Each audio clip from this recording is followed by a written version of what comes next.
Our next presenter is Dr. Dasara. I think I don't have to give the introductions. I have already introduced in our previous class. So I think everybody knows. So without much delay, I'll start with our first presentations. Our first topic is airway management. Wait. I think slide is visible. Yes. Okay. So now I request Dr. Avinav for the presentations. How to change the slides?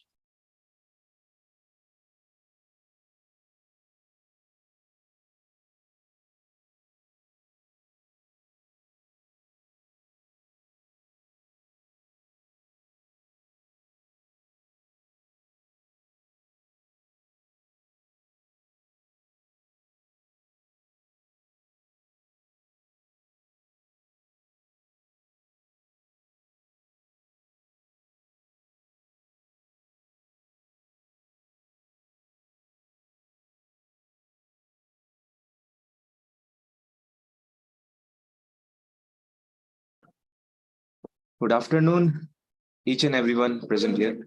So I hope you're having a great day. आप लोग जहाँ पर भी हो. And since time is of the essence and we have two big topics to cover, so I guess my first slide is gonna be on the topic. So what is intubation? Intubation is commonly defined as inserting a plastic tube inside the patient's trachea to increase the patient's decreasing saturation. And if the patient is having like proper difficulty in respiration, in taking oxygen, then the last option that we have is proper like tracheal intubation. It is most commonly done in the intensive care unit also. And the most important thing prior to intubation that we should check is we should have a list of the items, the tubes and the drugs that we'll need prior to intubation. Achha, the techniques for intubation is, I guess it's not that simple, but the first thing that we have to do is we have to make sure that prior to intubation, the patient should be done proper like pre-oxygenation for 3 minutes. What that implies is that we should have a bag and mask with us. I guess it would be simpler if I just show you the photos of this. Yeah. So we have to hold the patient's face like this. We have to place our fingers over the patient's base and we have to lift the chin. We do this so that the three axes, the laryngeal, the pharyngeal plus the orbital axis, they are all in the same line. That makes it easier for us to properly like ventilate the patient. So in this manner, we have to hold the patient's face in the beginning. Also, there are some factors which might make it quite difficult for us to properly do face mask ventilation for the patient. Those factors are if the patient's age is more than 55 years, if the patient is fat or obese, if the patient has no teeth, if the patient has a very short neck. So these type of conditions make us quite difficult, is actually quite difficult for us to properly do face mask ventilation for the patient and also to insert that plastic tube inside the patient's trachea, which we call intubation. So here you have pictures of the mask and the bag. With this bag, we give proper pure 100% of oxygen to the patient prior to inserting that plastic tube intubation. And we have to do this for a time period of at least 2 or 3 minutes. 100% pure oxygen, 2 to 3 minutes prior to intubation. This is the technique which I told you about. We hold the mask with our left hand. We place the mask on the patient's face. We lift the patient's chin. And we make sure that a proper seal is over the patient's nose and the mouth. After that, we press our bag and give proper 100% O2 to the patient. In this manner, the mask is held in the patient's left hand, in the doctor's left hand, sorry. And this bag, this white color bag is connected to a pure 100% supply of O2. And with this, we give 100% pure O2 to the patient.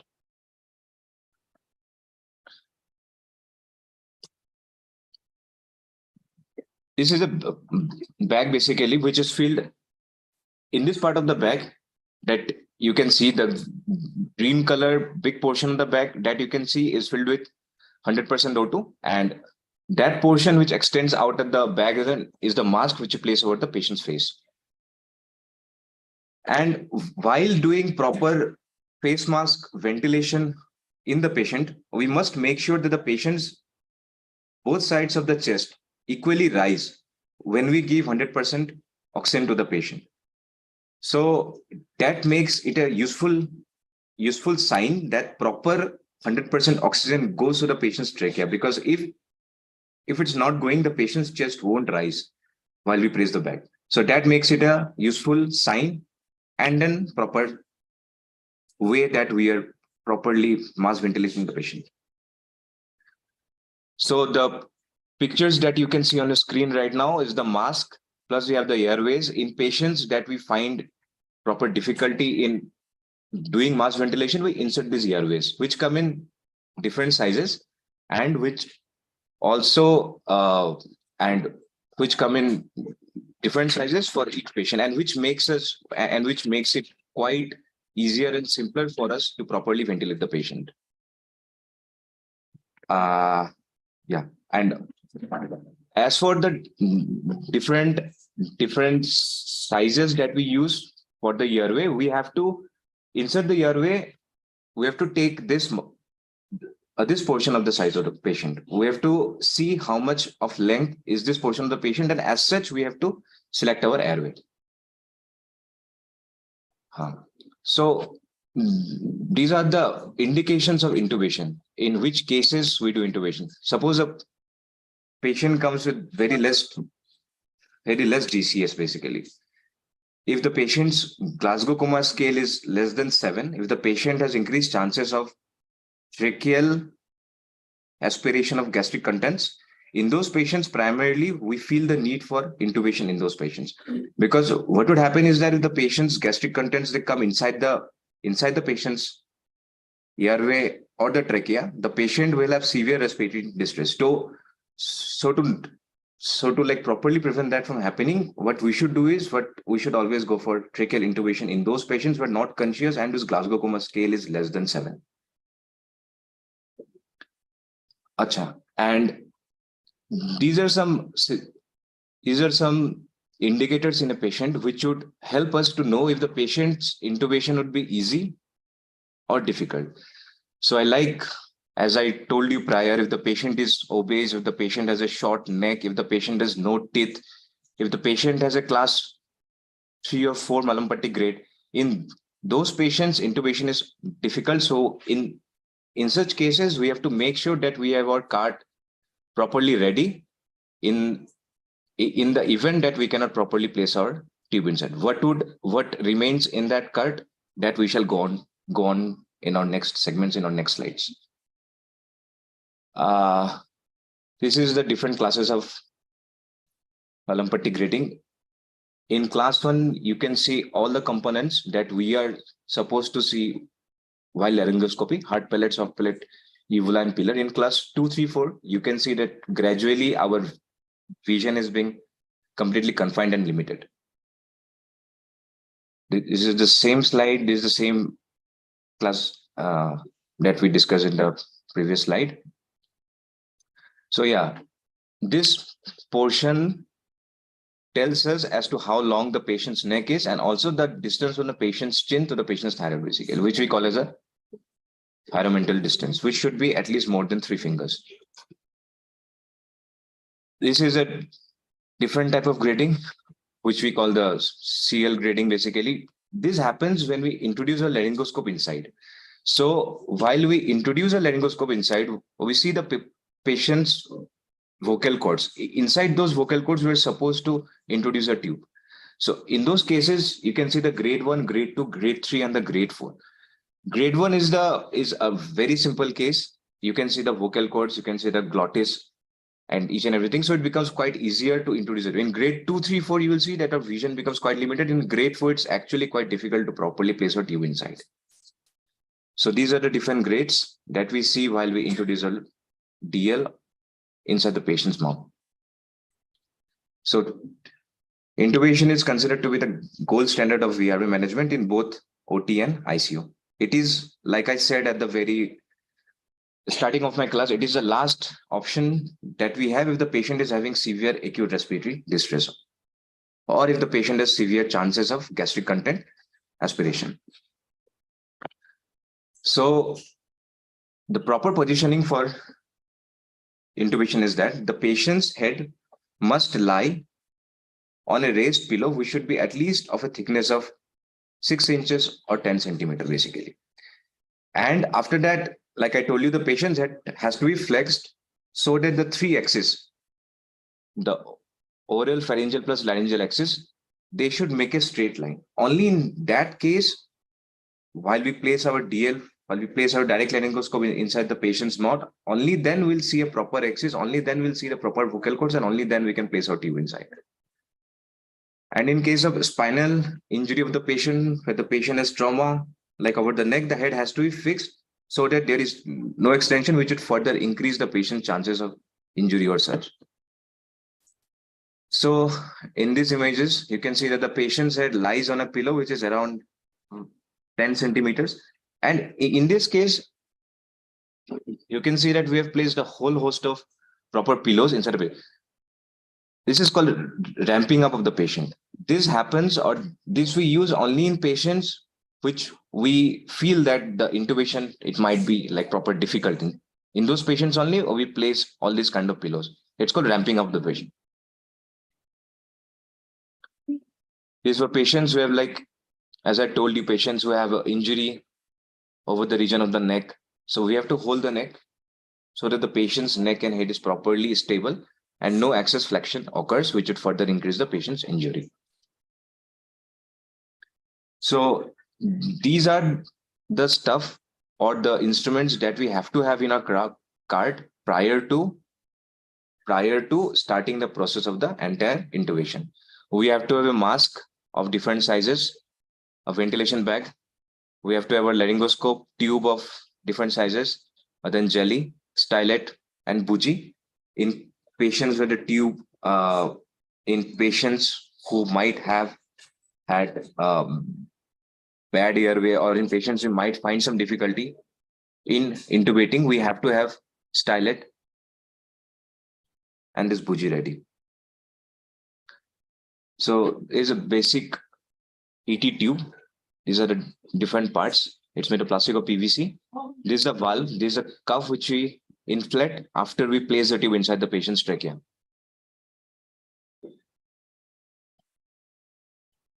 These are the different tube sizes that we use for the child and for the male and female adult. This is a laryngoscope which we use. It has got this handle and this blade that we use to lift the patient's chin up and see the vocal cords, after which we place the tube inside. These are the different blades that we use, and as per weight, we have to use blades. We cannot use all blades of all sizes for each and every patient. As per the patient's weight, we have to select our blades, which would make it easier for us to intubate the patient in children plus in adults. And we have to have our drugs, plus in patients, like in patients where intubation is quite difficult, we have to have our difficult intubation set ready, which would be proper, like laryngeal mask airway, cricotheotomy set, plus tracheostomy set. So these are the devices that we have to have if we cannot intubate the patient, in patients that we might feel like intubation would be difficult. Also so these are the various drugs that we use. So drugs are usually classified into 3 manners. We use some drugs for sedation, induction, and for complete muscular relaxation. And these are the different drugs that we use, and these are the different drug doses that has to be adjusted as per the patient's weight, and these are the different drug functions. So I think going into the drug doses would be quite tedious, so I'll just skip that. The drugs that we use are ketamine and propofol, etomidate, scoline, atracurium, and vecuronium, and the drug doses they have to be adjusted as per the patient's weight. Now, how do we know that the tube is inside the trachea? The first and foremost indicator that the tube is inside the trachea is under direct vision. If we see the tube first inside the vocal cord, then it's 100% sign of confirmation that the tube has gone inside the patient's trachea. If not, if you're not sure that the tube has gone inside the patient's vocal cord or not, then we have to make use of an indicator which is called the end-tidal CO2. What it does, it basically tells us how much CO2 is expired, how much CO2 is expired from the patient. So that comes out of the tube, and we have an indicator at the tube sent to tell us how much of it is expired. So from that also we know that the tube is properly placed or not. After that, we see that the patient's bilateral chest rise is equal or not after placing the tube. So what happens in some cases is that if the tube goes too much inside the patient's trachea, only a single-sided chest would rise, either the patient's left side or the patient's right side. For the proper placement of the endotracheal tube, we must ensure that bilateral chest rise is equal and proper in the patient. And as to how much part of the tube should be inside the patient's trachea, that we can know from the different signs, from the different numbers that on a patient's tube. Usually in patients who are male, maximum tube insertion should be 21 to 22, and in case of females, it should be around 18 to 20.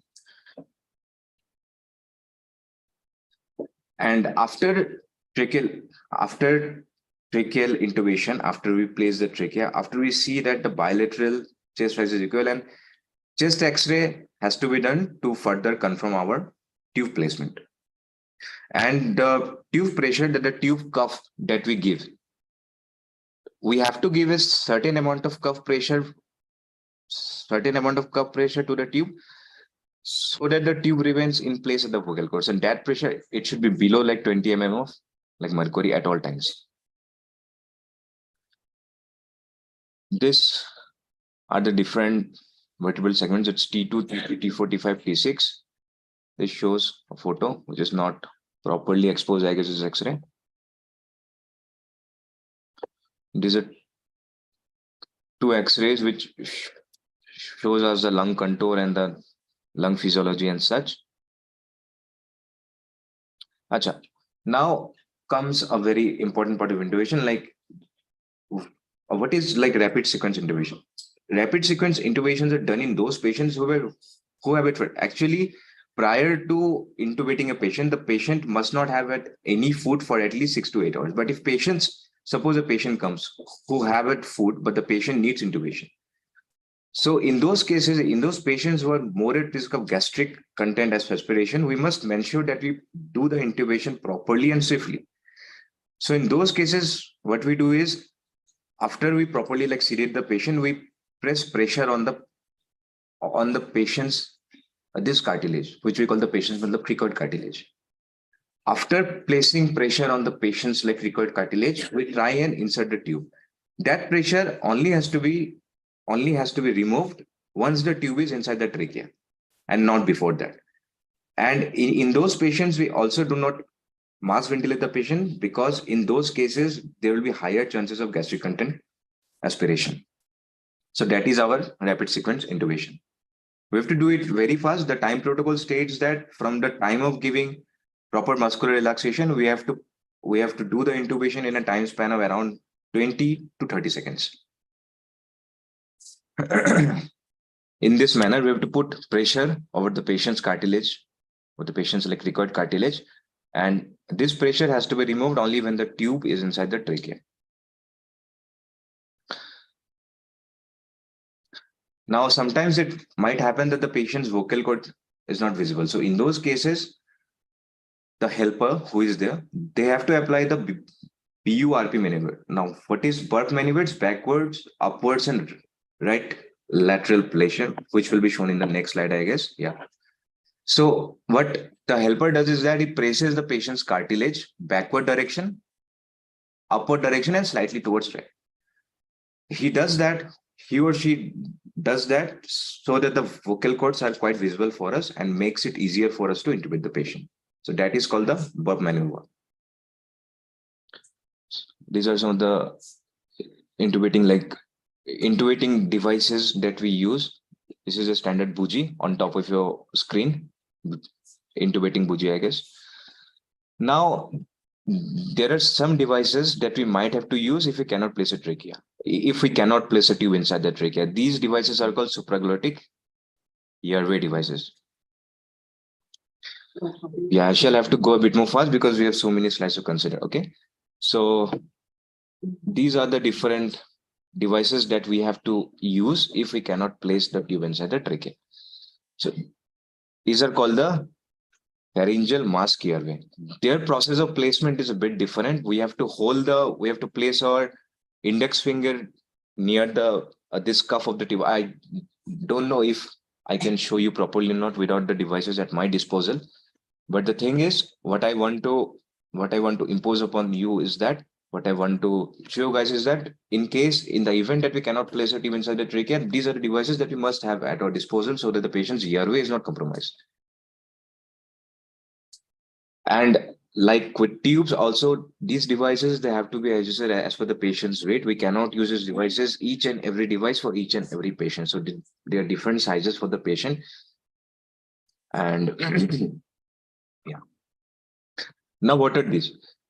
So these are really advanced devices that we use if we cannot go forward with a proper conventional means of intubating the patient. This is a proper video laryngoscope. So what we do is that we insert the laryngoscope, which is screen bottom left corner. We insert this laryngoscope and we see on the screen if the patient's vocal cord is not there. And after seeing on the screen, taking the guidance from the screen, we place the patient's tube inside the patient's vocal cord. We place the tube inside the patient's vocal cord. So these helps us in those cases where we cannot go forward with our conventional means of intubating the patient. And this actually helped us a lot during the times of COVID, which is the main focus of this class basically. So in COVID times, what we used to do is that the patient to decrease the chances of proper risk of airway and to decrease the chances of less exposure to the patient, the doctor had to have a proper face shield. There has to have a proper box. There has to be holes in the box through which we can introduce this laryngoscope and everything. So it's actually quite difficult, but these are the devices that helped us a lot during the times of COVID. We shall go into that in the last part of the class, or the last part of the slide presentation, I guess. This is a video laryngoscope. Now, what is CVCI? CVCI is one of the most complicated situations that one can face while intubating or ventilating. It means that cannot ventilate, cannot intubate. So cannot ventilate, cannot intubate means we cannot do max ventilation of the patient as well to maintain his saturation, and we cannot also properly place a tube inside. These cases, they pose a very serious risk and threat because the time period of their desaturation is very less. Since we cannot ventilate, since we cannot properly place a mask on the patient's face, and we cannot ensure that proper 100% O2 is being given to the patient isn't being properly ventilated, and the patient can also not be intubated. So in those cases, what we have to do is we have to go to direct tracheal access. Now, what is direct tracheal access is we have to feel this membrane, which is just between the thyroid cartilage and the cartilage of the cricoid. So out here we have a very thin membrane. What we have to do is we have to ensure that we have to ensure for this there are proper kits and everything. We have to make a slight dent out here. We have to puncture this and go directly into the trachea. After directly going inside the trachea, there is a tracheal tube which we insert and which we then connect to the ventilator. So these are in those cases, in those patients who we cannot ventilate or cannot intubate. So directly we have to puncture the trachea. We have to go feel for the tracheal rings and to insert the tube directly inside it and connect to the ventilator and give 100% oxygen or whatever we need to the patient. So these are the different parts: thyroid cartilage, and this right here is the proper membrane that we have to puncture. This is a thyroid cartilage, and this is the cricoid cartilage. This membrane we have to rupture. We have to go directly inside. We'll see the tracheal rings, and we'll insert a tube inside. Shall not go into flexible fiber optic. Now, this bronchoscope is for those patients like the patients who might have a very difficult intubation, What we do is we keep the patients awake. We keep the patients awake. Wait, just show you. These are all slides which are not relevant to the class. So we can just skip that. Yeah. So prior to inserting this bronchoscope, which is a flexible fiber bronchoscope, what we do is we have to, because since the patient is not asleep, because we haven't given any proper like drugs to the patient, since the patient is completely awake, so we must ensure that the patient, we have to make some use of drugs which we directly have to give over the trachea, or some blocks that we have to do, so that during the time of this insertion, the patient is calm, and the patient and the patient doesn't cough or bug. So this is some of the blocks that we have to give. One such block is the superior laryngeal nerve block. We give this block so that upon insertion of the bronchoscope, the patient offers no resistance, and the patient's hemodynamics are also maintained. The patient has no tachycardia or such. Because without giving blocks or without giving any sort of an analgesia or local anesthesia to the patient will offer some form of resistance always, because that might be a very complex and traumatic procedure for the patient.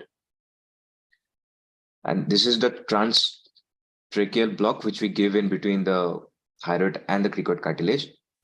We feel the membrane, we check for ear. If we see those like ear bubbles, we place around 4 ml of just local anesthetic in that space. Percutaneous tracheostomy, I think we can just skip, because I told you, like, if the patients whom we cannot ventilate and cannot intubate, we directly have to rupture this membrane and then go directly inside the trachea. So this is just an extension of that procedure, basically. Tube. These are some of the indications of where we should go for tracheostomy in a patient. Dilational tracheostomy, yes. This I don't think that we need to cover, because this is an instrument for jet ventilation. Combative. Yeah. So I think we can go to proper intubation and CPR in patients of COVID-19, which is the main focus of our discussion. What I just told you was a basic rough sketch of how we go forward with intubation in a patient. But intubating a patient who is COVID positive, it poses a different risk, completely different risk plus challenge altogether. So, like I told you, in a COVID patient, we have to have certain barriers and boxes. The first barrier is quite foremost the kit that we wear, 2 sets of glasses, 2 sets of gloves that we must have at our hands on all time, and the box that I told you about. So this right here is the patient set. This is the box that we use, rectangular, and these ports are for inserting our hands, plus the tube and the laryngoscope. So like I told you, because we have our kits on, plus our face shield on, plus our mask on, and like proper goggles on, it becomes quite a challenge to see beyond this box, because what happens after a certain point of time is that both our glasses and this box, they get a bit foggy. So, but we must make sure that we have this with us at all times, because it decreases the risk of exposure with the COVID patient. So this boxes, these holes are for introduction of our hands, the tube, and the laryngoscope. In this manner, we have to give CPR to the patient if the patient has a serious risk of going into shock or proper like heart attack or proper cardiac arrest. So we must make sure that the patient's mouth and the risk of exposure to that is decreased or completely like or completely less. So we must make sure that the patient's face is covered with a plastic sheet or whatever. Steps during intubation is the same. Basically, we have to give some drugs. The first and foremost step that we must have to take is, like I told you, we have to place a box over the patient's face. We have to make some ports inside that, make some holes inside that. We can introduce our hands inside that, and then we have to give the drugs to make the patient completely sedated and relaxed. And after doing that, we have to make sure that the box that we have used, we spray around like proper. Either we use 70% alcohol, or we use 1% sodium hypochlorite solution inside the box. These are some of the devices that we make use of in the COVID patient. And this is in CPR. So CPR, I don't think is the focus of the class today, because what we have talked about is basically managing the patient's airway and the intubation. So that brings us to the last slide. So CPR, when we do CPR, it's basically CPR is when the patient has gone into shock or the patient has gone into complete cardiac arrest. So the CPR depth, the amount of pressure that we need to place over the patient's chest is at least the depth should be 2 inches or 5 centimeters. Also, the force of CPR that we have to give, it should come from the shoulder, not from the wrist. The wrist, you cannot bend the wrist while giving CPR. That is not proper CPR. Proper CPR is when your palms will be straight, one palm on top of the other, place over the patient's chest, and force it down from the pressure from your shoulder. The rate, it has to be 100 to 120 per minute. Plus, we have to check if the patient's rhythm is shockable or if it's non-shockable. So that part is a bit complex. I don't think we should go to that a bit now. But yeah, this is the basic stepwise to CPRing a patient to do proper surgery. So that brings me to the end of my presentation. I hope you all have a great day. Also, thank you for being here with me. Thank you so much.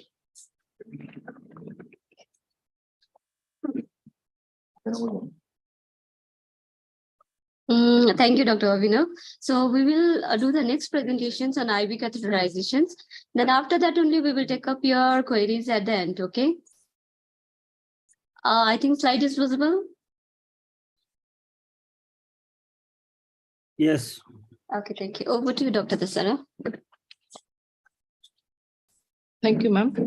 Very good afternoon to everybody. So we'll move on to IV catheterization, which is the most common intervention that we see both in ICU and the OT scenes. So approximately 2/3 of the blood volume is in the veins, which has the deoxygenated blood. And then from there, from the peripheries, it goes back to the heart where it becomes oxygenated again. These veins are very thin walled, fibrous. They have a large diameter, mostly elliptical, and they're very collapsible. Well, because of this, they contract and they propel blood through the veins towards the heart. Some of the veins, especially in the lower limbs, they have the valves so that they can push the blood from the lower limbs up to the heart. And also the skeletal muscle pumps also helps in returning of the blood back to the heart, which is the venous return. So here we can see the different layers of the blood vessels. The innermost being the intima, right here. Then the tunica media, which has the elastic and the smooth muscle fibers, which also has the nerve fibers. And the last is the tunica externa, being the outermost lining. The main veins that will deal with cannulation are mainly the cephalic, basalic in the cubital fossa, as we can see here, the cephalic and the basalic vein. This is the normal anatomy, both in the prone, pronated and supine. So now, if you move on to the parts of the cannula is made up of polymers, can either be polyurethane or can be silicone. So here, from proximal to distal, we have the needle, then the catheter being the plastic sheath, the bushing, the injection cap, which is the additional port to IV administration, the valves, the wings for fixation, the Leo connector, the needle grip where we hold the cannula, and the flashback chamber where we see the blood gushing out when the cannula has been inserted into the vein. And the last is the Leo lock plug.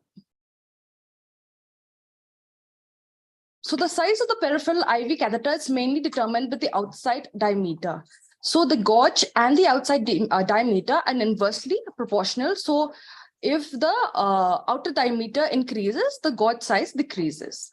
And also something which is known as the Hagen-Poisson's equation, which helps us determine the flow rate of the cannula. So it is inversely related to the viscosity and the length, and directly proportional to the fourth of the radius of the cannula.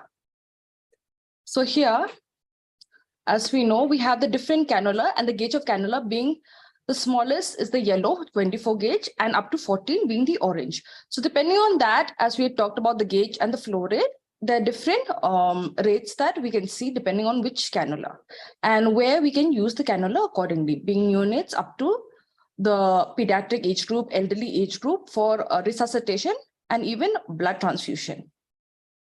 So there's a mnemonic: purple, sun being yellow, the clouds being blue, parachute being pink, green, the trees, gray and orange. So first we have to prepare the patient and also make him understand about what we're going to do with him, because it's a painful procedure. We have to check the patient's vitals, the diagnosis, if the patient's also any allergic to any medication. We have to prepare the cleaning solutions and dressing. And we also communicate with the patient throughout the procedure. So what do we need? So we need IV fluid to be prepared, and it should be prime, as there should be no air in the IV set or the tubings. So the minimal equipments needed are, here we can see the 0.9% sodium chloride solution, a 10 ml syringe, and alcoholic swab so that we disinfect the patient before cannulation. Then a cannula, a tourniquet, the extension lines, a pair of non-sterile gloves is adequate, and cannula dressing like a tegaderm, and also a sterile gauze. Mostly we use the non-dominant hand because most of the patients are right-sided, and it becomes cumbersome if the right hand is used.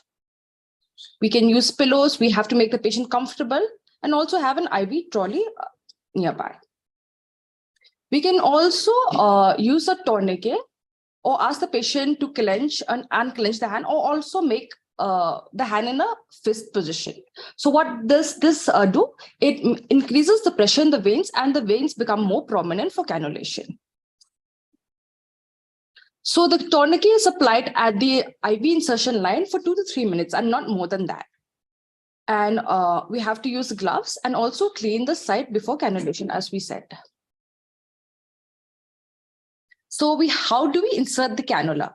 We have to hold the cannula, and we have to pull the skin so that the vein will be immobilized, so that proper cannulation can be done. And this can be done at an angle of 30 degrees.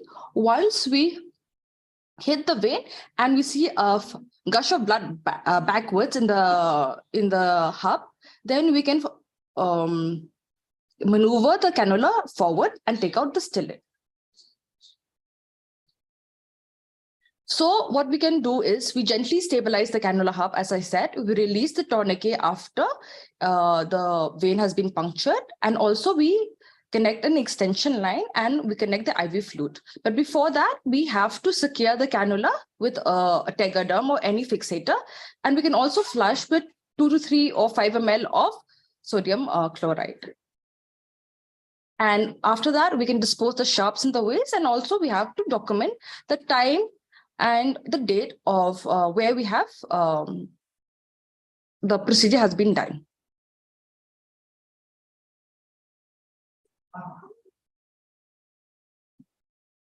I think the video is not working.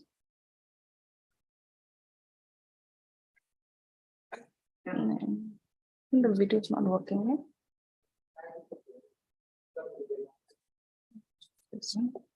So there's something as where we can describe the grades of difficulty or assessment of the peripheral veins. So depending on that, if we have valves, we have the, we can't see the veins, or, the veins are not being found even through ultrasound, then how do we go about it? This is a chart that you can go through later on. And if the vein is difficult to find, we can also use the help of an ultrasound, either in the long axis or in the short axis. So we can see that this is a vein. It's more elliptical, larger diameter. And how do we differentiate a vein from an artery is that the vein is collapsible, whereas the artery is not collapsible and the artery is pulsatile. The complications are extravasation, hematoma, phlebitis, thrombophlebitis, infection, venous spasm, or occlusion. We'll go on to the next slide and we'll see these complications. What is extravasation? Extravasation happens when a vesicant medication escapes into the surrounding tissues. Vesicant means the burning type of medication. When we puncture the anterior or the posterior wall as well, the drug or the medication goes to the neighboring tissues, or if there's a leakage at the site of the insertion. So what happens? The signs symptoms are edema and changes in the skin appearance, coldness of the skin, slowing of infusion, the pain or a feeling of tightness around the site, and possible consequences include necrosis, ulcers, infection, disfigurement, and loss of function. We can see here. What do? We have to remove the cannula. We elevate for proper drainage and also apply an ice pack in the early stages, or when in the later stages, we can use a warm compression. Next is hematoma. What is hematoma? It is a localized collection of extravasated blood in an organ or tissue, not in the surrounding muscles. So the blood leaking out of the vein into the tissues due to the puncture or the trauma. So in a similar manner, these are like swelling, tenderness, and discoloration. The signs and symptoms are very similar. And the same thing we have to do to prevent it from happening. Phlebitis. Phlebitis is the inflammation of the vein. So this is caused because of the poor aseptic techniques used, the high osmolarity IV infusions like high inotropes or potassium in a higher dosage, trauma to the vein during insertion, or incorrect cannula gauge. Or either we use the same site for prolonged time. So the signs symptoms being very similar, being tenderness, redness, heat, and edema, advanced induration, or palpable venous cord. Same thing, we have to remove the cannula, apply warm compressions, observe for infection, and in the advanced stages, we can use antibiotic or something which is known as a thrombophore ointment. What is a thrombophore ointment? We'll see later.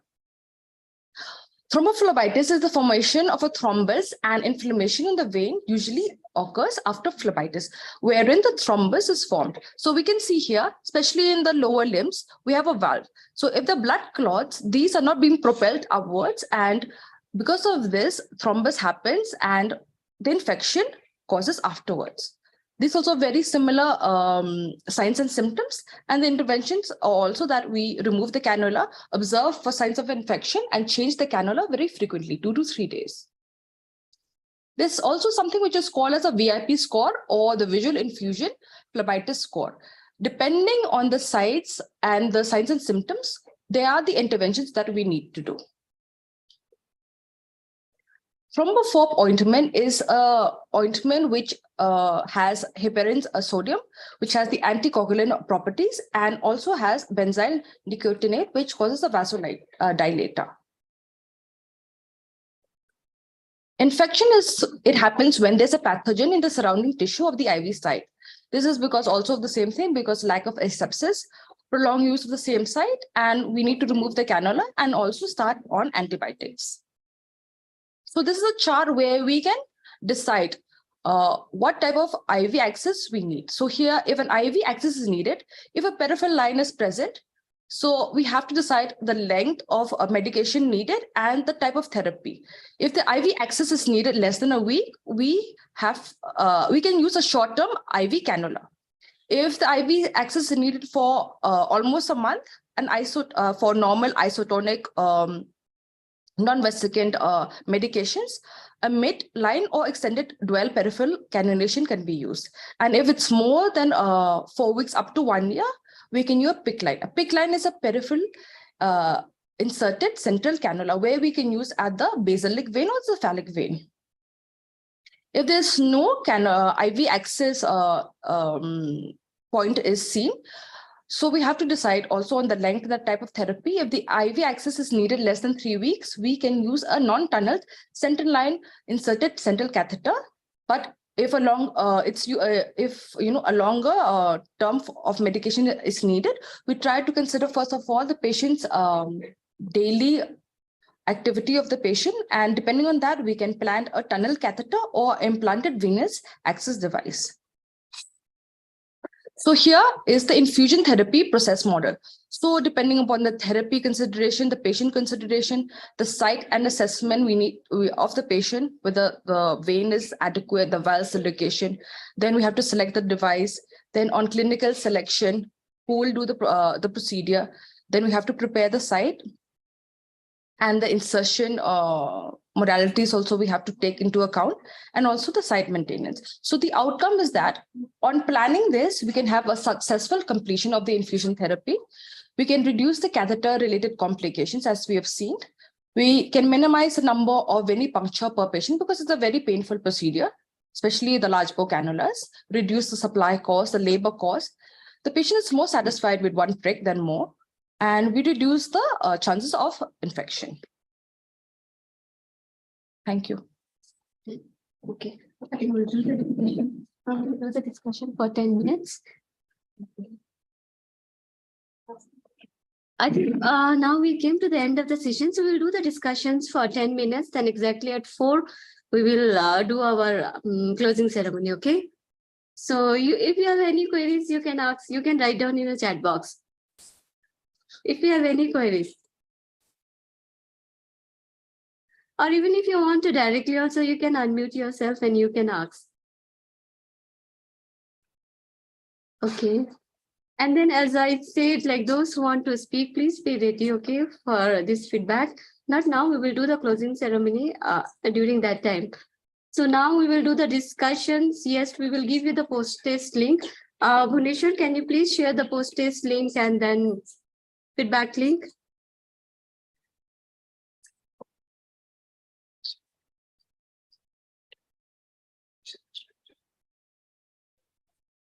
And this PDF PPT I have already shared. I hope everyone have received. And this wala PPT again, I will share with you in the WhatsApp group, okay? Even those who have new, who have not received, I'll share you all. Don't worry. Any questions? Anyone wants to ask? Any queries?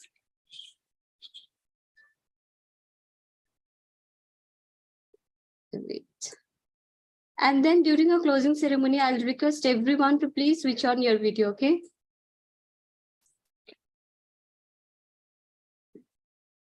No questions. No, wait, I'm just checking. I'm just checking. Any queries? Anyone wants to ask? Wait a minute.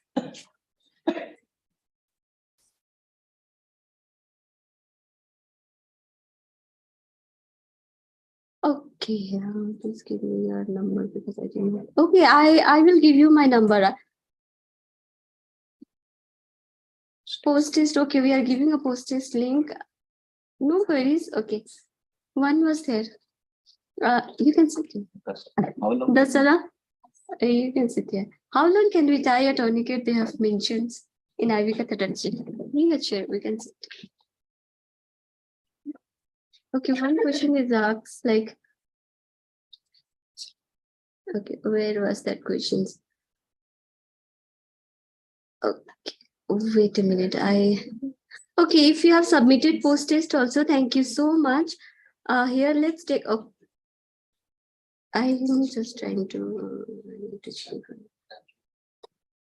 One questions was there. Now I'm not able to see that questions. Thank you. Those who have submitted your pre-test post-test, thank you so much. Anyone wants to ask questions? Please be there, okay? Please be there. We will have a closing ceremony. So we want you to be there. And then during time, I request everyone to switch on your video. Okay, I'm just taking questions now. Okay, one question is there. How many days should we change the cannula? Yes. Oh, well, depending on the gauge of the cannula, the smaller gauge cannula, as in like 24, 20, 22 gauge cannula, it should be changed within 2 to 3 days. The large bore cannula, 18, 20, or even up to 16, it can go up to 5 days or even more than that if they're patent and regular dressing and aseptic precautions are being carried out. Yes, regarding certificate, we will give you in your mail, register mail. I hope you have given your correct mail. So in that mail only we will send you this certificate. But please give us some time, okay? There was a hand raised by Nutan, Linda, Lin. You want to ask any questions? Nutan, you can unmute yourself and you can ask.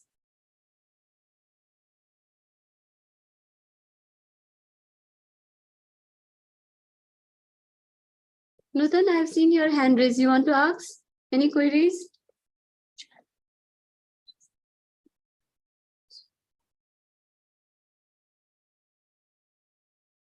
Nutan, and then please rename your device. This BTD who is say. Please rename your device. Otherwise, it's very difficult for you, for us to track you.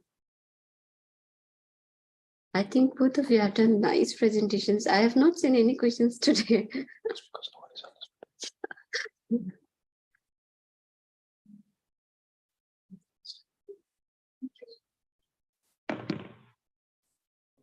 Bala, you want to ask something?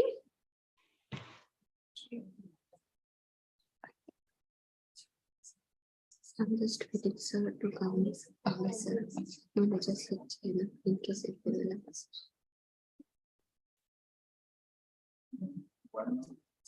Okay, post test.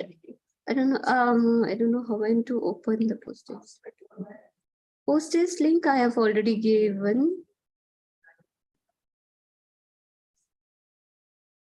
Okay, give me a 5-10 minutes. I'll once again share you the post test link if you are having a problem. Wait, then I'll give you post test. By the time you just complete your feedback. If you are having a problem with a post test, I'll give you once again, okay? Give me 10 minutes.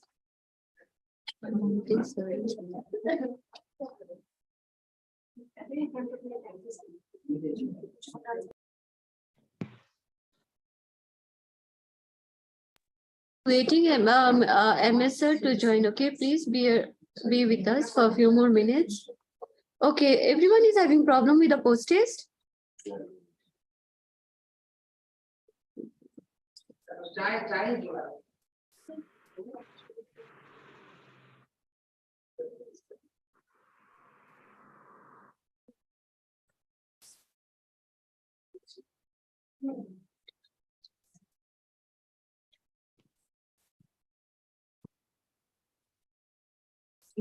Okay, wait a minute. I'm giving you a post test link.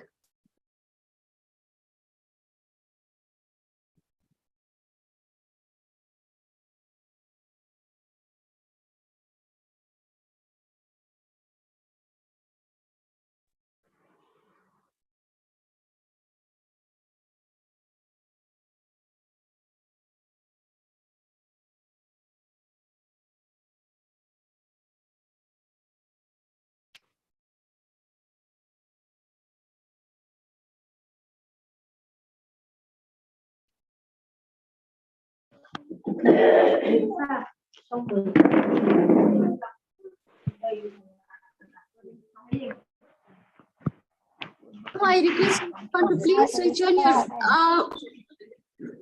those who are not speaking, please mute yourself. Okay, now I request everyone to please switch on your video. Thank you. So many of you. Please mute yourself. Those who are not speaking.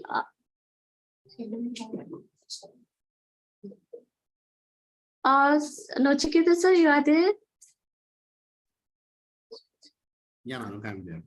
Okay, sir. Okay, sir. Thank you. Thank you. So now we came to the end of our session. So today, thank you so much. Thank you, Dr. Abhinav and Dr. Dasara for the presentations. And now we will come to the end of the session. So before saying the vote of thanks, first we wanted to distribute the memento and then certificate to our presenter and then supportive staff. Okay. Then after that, we will start with the MSR vote of thanks, and then from our side also, Dr. Nochiketa sir will be there. And then at the end, I request participants to share your experience with us.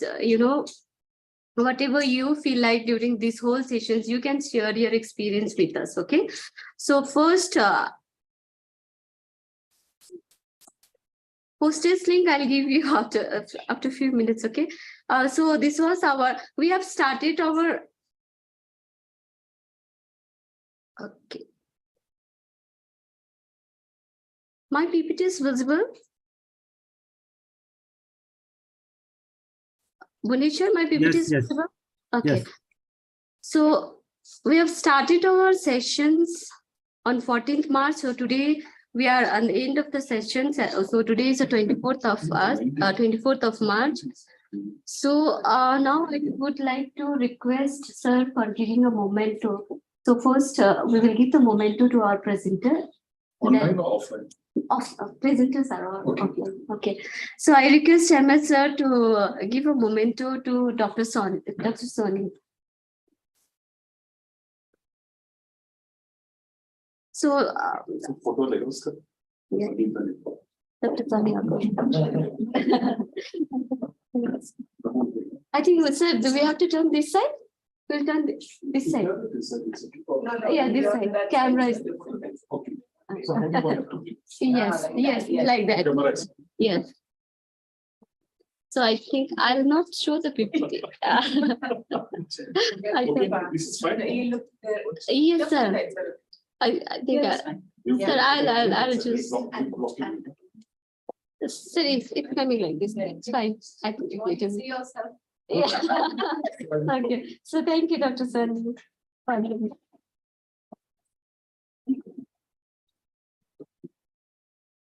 Okay. So next I wanted to request Dr. Priyanka. Okay. Dr. Priyanka is not there today.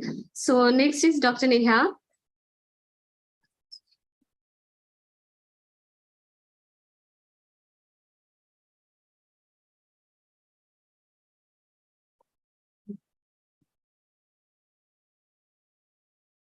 Next, I wanted to request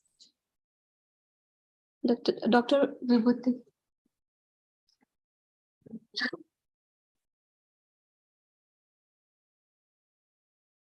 You can take the photos. Yeah, I think. Online people also you can this thing.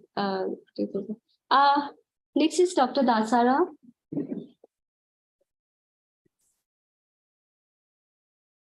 So always underground. Thank you. Next is Dr. Avinav.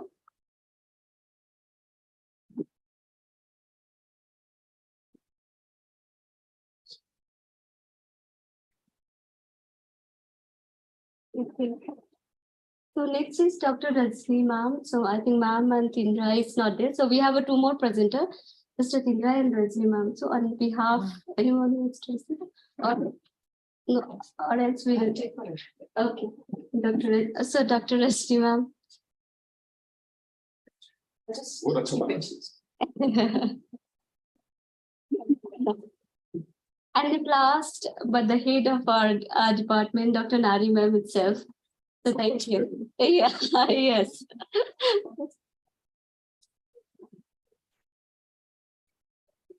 Okay. So now I wanted to request Murada also. Murada is the key backbone for the anesthesia department because during entire sessions from the on-site and the online, all the sessions, he is the one who is organizing everything, all the logistic, everything. So thank you, Murada. You could have asked him to speak with you. Yeah.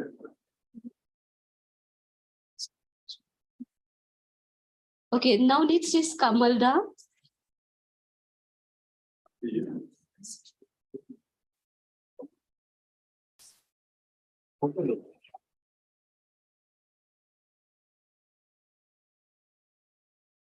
Okay, next is Fida. This is the one who is helping me. From this side. Yeah. And last one is Bapi sir. With the role reversal. Right? Yes, yes. Take this. Thank you. Thank you, sir. Okay, so we have finished with the distribution. So now I request MS sir to say something for our Speak first. participants.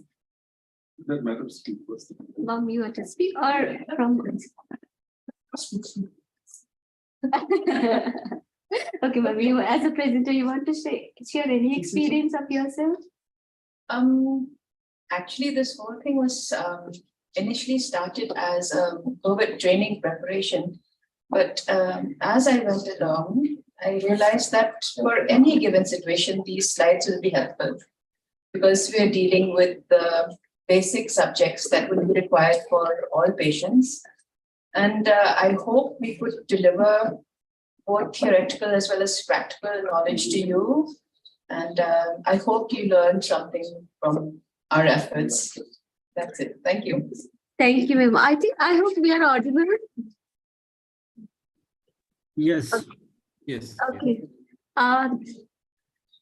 Okay, then now I wanted to request MS sir for the few words to our participants. This is online participants. Yes, online participants. We have a training for the last 9 days. Yes, last 9 days. Sir. Yeah, of course, I'm a bit new to the whole system, but I just maybe an intruder, I would say. But I could make out that a lot of things have been happening in the faculty of the groups. As a part of especially the Nanuka Thapa, who's a senior program officer, has been very active as a part of the training program, in which I think USA RISE program, which is led by Chapaigo, right? Yes, sir. Yeah, I think this is a very advanced kind of a training where in-house faculty from the groups, especially Department of Anesthesia. The others, the faculty from here have been imparting training to all the doctors and the technicians also. No? And nurses. Nurses, technicians also. I think I would like to, on behalf of Negrims, I'd like to thank Department of Anesthesia and Jepaigo, which is Nanuka Papa, program officer from on behalf of Jepaigo and under the US8 RISE program. I think I'm sure this kind of training has been really helpful. For the last 9 days, we've been having this training. With expertise coming from a very renowned faculty, a lot of experience. And I hope everyone get benefit, especially the nursing and the technicians and the doctors from various part of Meghalaya, right? Yes, Northeastern states, Meghalaya in general. And everything has been, I think, after the COVID period, this thing has been very, I mean, we don't have to travel. The online training has been quite successful. So I'd like to congratulate the entire team who has been organizing this. I'd like to thank them and the participants from all over Northeast who joined us online, right, for the last 9 days. So I hope, and I'm sure this kind of training is very useful and beneficial to all, especially for this kind of profession wherein we have to do a lot of service to mankind. Thank you so much. Thank you so much, sir. Okay. So now I wanted to request Dr. Nochiketa Mohanty, sir. Sir is a deputy director in our project. So, sir, over to you. Thank you so much, Nanuka. At the outset, I'd like to thank Negrims, especially Medical Superintendent Sir, Professor Daniela, the HOD for anesthesiology, Narimam, and also the training chair and additional professor, Department of Pathology, Dr. Pongla, and all the presenters, Dr. Thaba, Dr. Sunny, Dr. Priyanka, Dr. Neha, Dr. Thopi, Dr. Dasara, Dr. Abhinav, Dr. Tinrai, and those who supported these activities from the anesthesia department.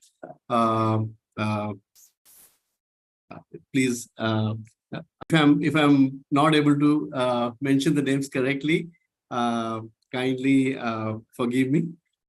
It's Firasisa, Wandarisa, Daraplane, Wafisa, Yairi, Badari, Murad and Kamal. Thank you so much for supporting these activities for 9 days. I'm sure it's just not 9 days. It would have taken efforts of at least a month to ensure that this is conducted. Of course, our own Nanuka is a part of this activity. So thank you, Nanuka, too. But above all the 900 plus participants who have been there through all the 9 9 days. This is actually a wonderful achievement that Nari ma'am and Daniela sir, I would like to share. We have been doing within RISE, we have been doing many capacity building activities across the country. But what we see here, what NIGRIMS brings here, the kind of provider engagement that happens with NIGRIMS, with 800, 900 plus attendees coming in, joining and staying there for the entire period of, sometimes 1 month, sometimes 15 days, sometimes 9 days. This is phenomenal. We probably don't see that elsewhere. And we are very thankful to your team.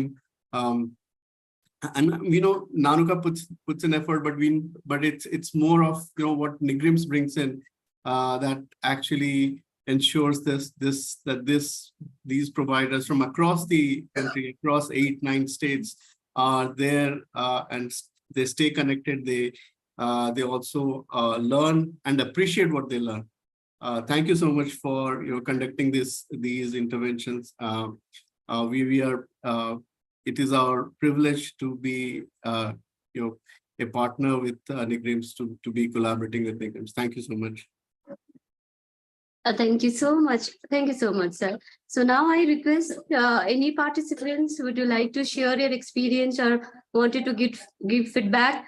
I've seen many feedback in the chat box you have mentioned, and even after every sessions, we have shared a feedback link there. Also, most of the approx 800, 900 people were giving feedback every time. So thank you so much. And here also I'm able to see so many feedback here also. Thank you. Can you please unmute and share your experience, how you felt during the sessions, or even if you want us to do kind of some improvement, we are happy to welcome your feedbacks. So anyone wants to share? Can you? Okay, Rima have raised your hand. So can you please unmute yourself and share your experience?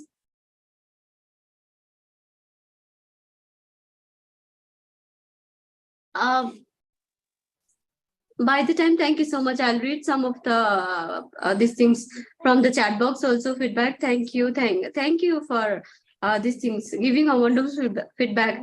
Judy have mentioned the session was nice. And all of them have put so much dedication in the program. It was informative. Thank you so much. Yeah, so many feedback is there. Can you please unmute yourself, because it's very difficult for me to read all the feedback. Yes, I see. Darihun, can you please unmute yourself and can you give your feedback? Yes. Yes, son.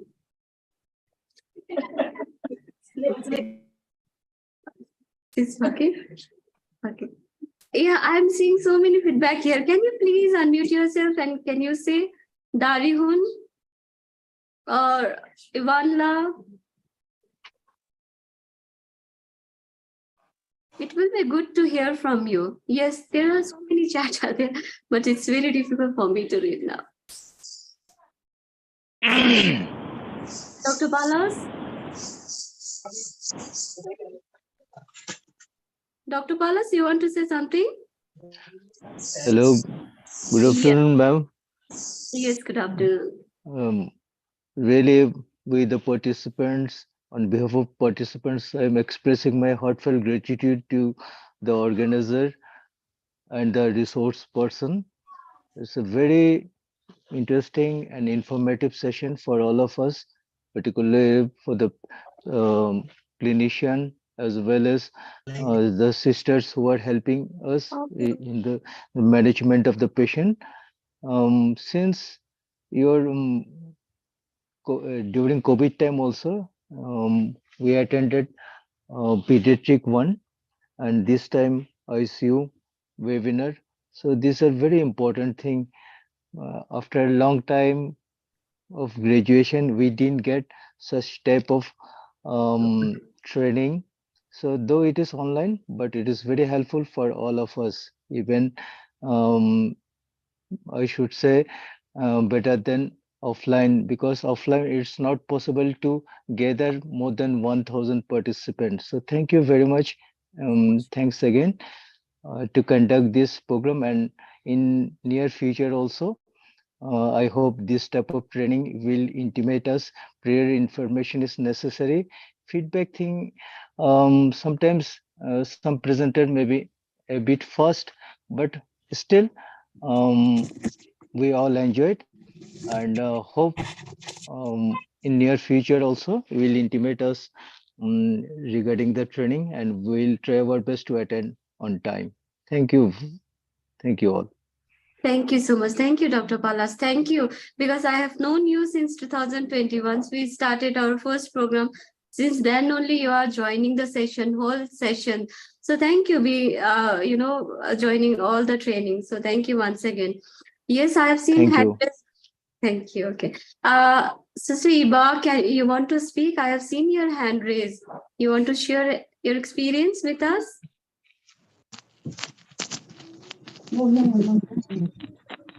Those who are not speaking, can you please mute yourself? Dadis, you want to speak? I have seen your feedback here also. But can you please unmute yourself and you say few words? Those who are not speaking, can you please mute yourself?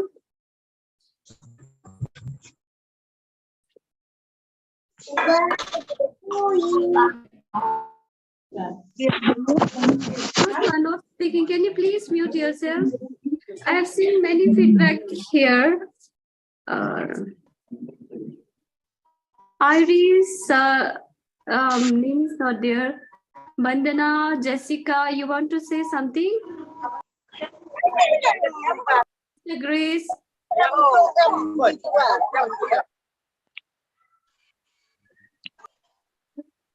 Anyone wants to share anything? No? Nobody wants to speak? Sister Vesti? Go to the participant.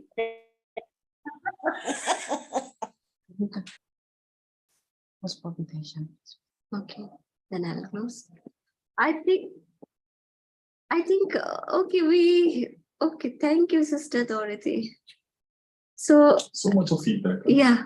Thank you so much. We got so many feedback here. Thank you, Sister Dorothy.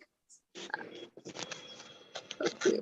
I think we have to compile everything and I'll share with you. Yeah. No? Okay, because it's very difficult for me to read all those.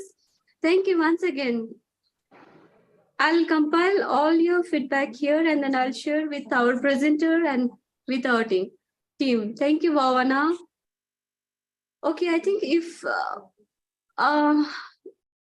then I think we will close our session. Thank you. We got so many feedback in our chat box. So it's okay. Thank you so much. I think you have completed the pre-test and then post-test and feedback. If there is nothing to say, then I think we will close our session. Dr. Rochiketa, can I close the session? I think sir is left out. Okay, then I think we will close the session, Bhuneshwar. Okay, thank you, sir. Thank you all. Thank you. Meet you again. Thank you. So that's all.